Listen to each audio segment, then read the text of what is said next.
In the heart of Brooklyn, where stoops hold stories and summer air hums with the sound of jump ropes slapping pavement, love wasn't a word you said. It was a thing you did. It lived in the smell of frying fish on Friday nights, the hiss of steam from a radiator in winter, the hum of gospel on a Sunday morning radio. Mamas rose before dawn, pressing starch and scripture into school clothes. Neighbors leaned out of windows, calling your name like a prayer. In a world that sometimes forgot little black girls from Brownsville, Ann E. Moore learned to remember, to find grace in the grit. Her story moves like a hymn carried on summer wind, love stitched through hardship, through laughter, through the small mercies of everyday life. My full name, Ann Initial E. Moore, and through my father's side, my maiden name is Ann Robertson Moore. I believe my name means grace.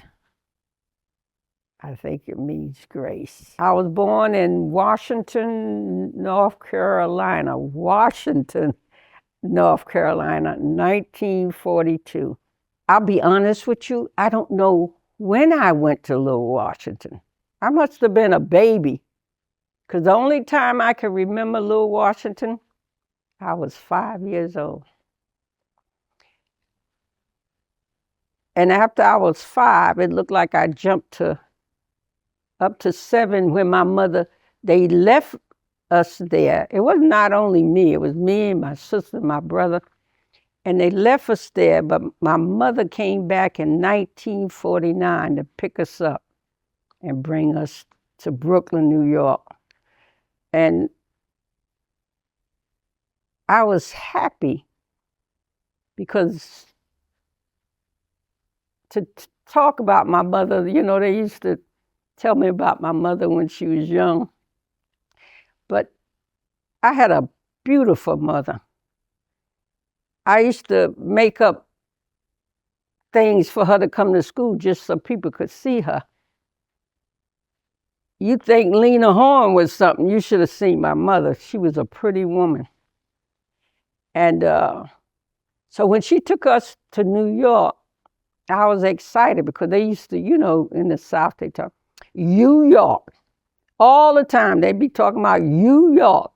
And I thought the streets was gold and it was so pretty up there. My mother took me,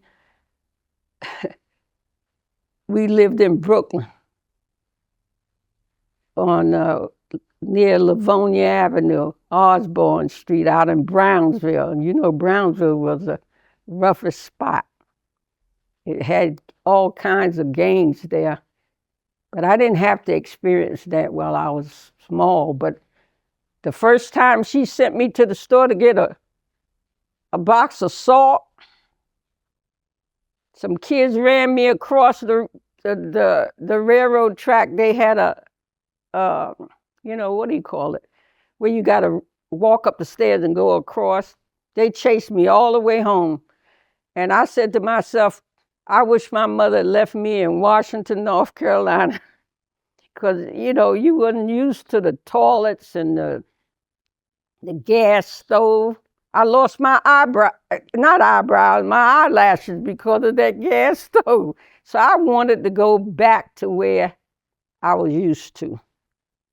But mom was something else. We're about to get into that maybe a little later. She took care of us regardless of her lifestyle or whatever.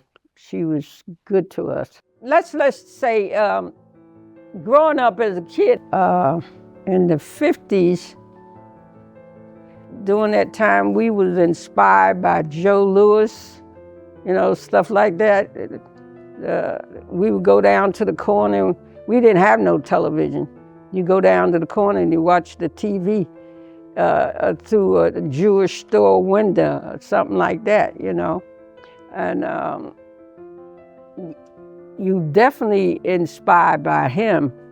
And then when Jackie Robinson came out, you was inspired by him because you could see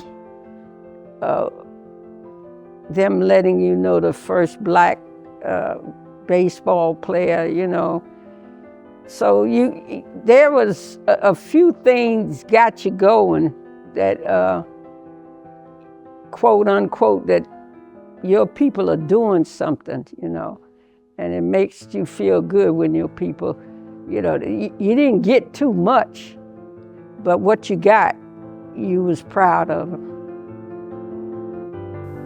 The girl who once chased fireflies in Carolina fields grew into a woman who found light in city windows. Brooklyn's tenements, their paint cracked and worn, held the heartbeat of a people learning to make beauty out of struggle. Every pot of collard greens simmering on a back burner, every stoop conversation under the streetlight, that was faith taking root between the pavement and the promise.